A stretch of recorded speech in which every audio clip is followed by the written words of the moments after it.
Alors en fait, l'exposition est centrée autour de 3 rencontres. C'est-à-dire, ça a été la rencontre avec des habitants de la ville de Lyon qui ont été appelés à me donner des vêtements auxquels ils tenaient, auxquels ils étaient attachés, mais qui ne pouvaient plus porter parce qu'ils étaient trop abîmés, troués, etc.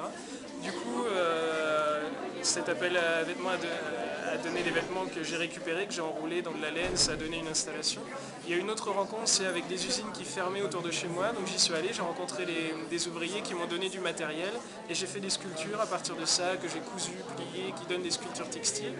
Et il y a aussi l'histoire de ma famille autour du textile également, donc ça il faut le découvrir en venant à l'exposition.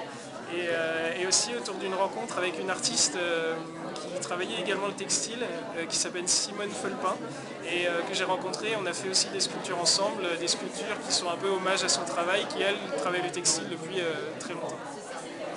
D'accord. Voilà. Merci pour la petite présentation. Donc, qu'est-ce que vous aimez travailler justement? Quels matériaux en général? Et qu'est-ce que vous avez utilisé globalement pour l'exposition? Alors pour l'exposition, c'est vraiment centré autour du textile, mais en général, c'est plutôt je réfléchis pas en amont, c'est plutôt les rencontres que je fais qui font que si je rencontre des gens qui travaillent dans des usines de textile, ça sera avec du textile comme pour cette exposition.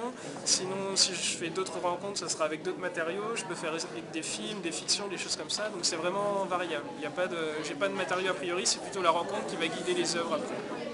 Vous avez un message à faire passer dans cette exposition ou c'est uniquement un travail artistique? Non, non, le message il est le même que la fondation, c'est pour ça que j'avais présenté un dossier pour ce prix. C'est de transmission, c'est-à-dire qu'est-ce qu'on fait du passé, est-ce qu'on oublie, on fait table rase, ou au contraire, moi, ma définition des choses, d'avancer, c'est de prendre des éléments du passé et essayer de poser des nouvelles questions avec ça. C'est-à-dire de les ingurgiter, de comprendre comment c'est fait et de poser des nouvelles questions pour une vision un peu plus contemporaine et prendre le passé et le continuer. Voilà, c'est un peu le message de l'exposition. Après, les valeurs que je véhicule sont peut-être plus rares dans l'art contemporain, c'est-à-dire que moi je suis attaché presque à des valeurs d'artisanat, c'est-à-dire avec de la technique, du savoir-faire, de l'investissement physique, de la sueur aussi. J'ai des valeurs esthétiques aussi, j'ai envie que les gens, même qui n'ont pas de culture artistique, trouvent que ce que je fais est beau et il y a un attrait esthétique. Mais après, j'essaie de poser des questions aussi qui font appel à l'histoire de l'art, qu'il y ait différents niveaux de compréhension, différents niveaux de culture qui puissent aborder les choses différemment.